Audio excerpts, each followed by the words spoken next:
PYX 106. 1-800-LAW-1010, 1-800-LAW-1010.com. Chaz Farcher from Martin Harding and Mazzotti, pinch hitting for Paul this morning. What's up, Chaz? Good morning, guys. Man, you are the handiest lawyer I've ever seen. I do what I can. I'm He's, only one man. On his Facebook, you can see Chaz has just put together his bathroom at the new place. And it's you took like an old radio, an old box, like a big... It's called a cabinet. Cabinet radio? cabinet from back in the day. Yeah, and you turned it into a friggin' sink. They call it a sink cupboard thing. A big thank you to the Albany Architectural Parts Warehouse. $30 gets you an old radio cabinet. That's it? That's it. Oh, man. But that bowl, that's one of them modern bowls. Man, I love those so bowls. The water shoots out from the wall. It's not attached to the bowl, right? That's right. It's not. I want to drop deuce at your house. I want to eat cereal out of your bathroom sink. I do. I don't know why. Can we come over? Not at the same time as Cantera I won't be here. I'll be at the office doing what I need to do, but I'm sure my wife will be pleased to find you eating cereal out of the have us over. Love it.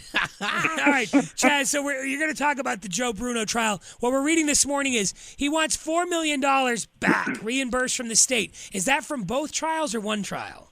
I think it's from both. It's a combination of the two. He had tried to recoup the legal fees back after the first trial. He used Steve Coffey to try and do it, and they weren't successful the first time around, and I believe a lot of it had to do with the fact that there were two convictions. So now he's been totally acquitted of everything, with the exception of the one charge that the jury hung on, which the prosecution seems to have abandoned. So I guess, the arguing point, or in his mind, he was wrongfully accused, rightfully acquitted, and in the process of defending himself for a job he did on behalf of the people of the state of New York, it personally cost him several $1 million, and he'd like that money back. As a member, as a taxpayer in the state of New York, I know that it's coming out of mine and everybody else's pocket.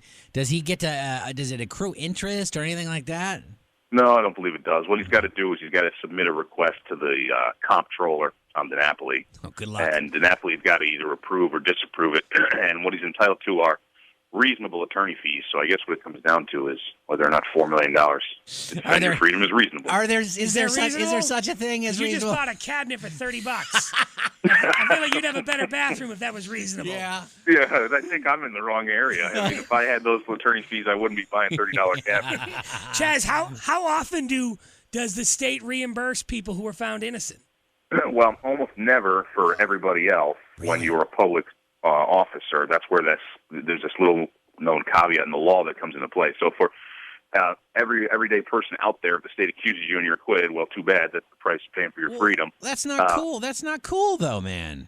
Well, it pays to be in politics. I don't know what to tell you guys. Wow, that's brutal. Yeah, all right. All right, and then, Chaz, looking at the case, which went, the verdict came down pretty quickly, where did the prosecution go wrong, or just bringing it to retrial? Was that where they went wrong? I think they had to bring it to retrial. They had tried them the first time. They had two convictions. The law changed.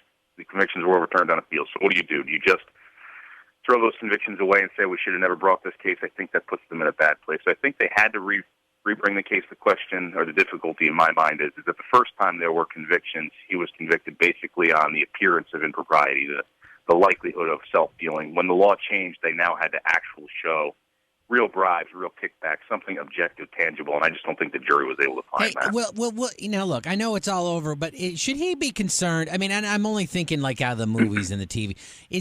How close of an eye is are the prosecutors and the people that are involved with them? How close of an eye do they have on him? Like trying to find other stuff that maybe they could bust him on?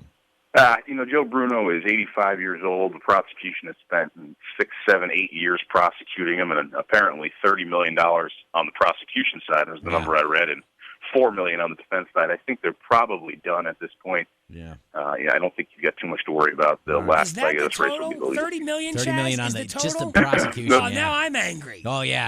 That's ridiculous. Sadly, that's probably nothing in the grand scheme of government something. Waste. Yeah, Probably amazing. Drop in the bucket. Chaz, I don't know if you heard, but Joe Bruno's tired. He's very tired. He's very sleepy. He's very tired. I hope he got some Well, sleep. I got to be honest, that makes two of us. Joe Bruno and I finally have something in common. You've been talking about this case for a while. Yeah, it's been around. Chaz, it was good to see you, by the way, over there at Martin Harding Mazzotti. I went in there to deal with a legal issue. I had some legal troubles, Cantera, and I had to go in there and deal with Did Chaz help you out? A legal issue. No, but Chaz saw me, and he came and ran up to me to say hi at Martin Harding Mazzotti, and his hair is much longer than I thought it was. Yeah, You're much taller than I thought. Well, thank you. I'll take that. I know, Chaz. I'm surprised. Like you wouldn't be able to play for the Yankees with that hair. You don't think so? But Paul let you wear that hair, but not Steinbrenner. It's a little bit of a rocker thing going on. I think wanted that's to grow why a we like Boston you. Red Sox beard, but that's where they drew the line. You know, the new thing for the Sox these days is the fro. Oh. That's the question. Like, guys are letting their hair go. Oh, buddy. Yeah. I'm ready for that. Maybe I'll try for that, see how it goes over. Good luck. Hey, thanks for staying on this case for us, and thanks for coming on the show this morning. We appreciate the time. All right, guys. I appreciate you having me on. Have a great day. You too, buddy. 1-800-LAW-1010, 1-800-LAW-1010.com. From Martin Harding and Mazzotti, it's Chaz Farcher. PYX 106. Log on, listen loud. Classic rock. And Quinn and Cantera at iHeartRadio.com.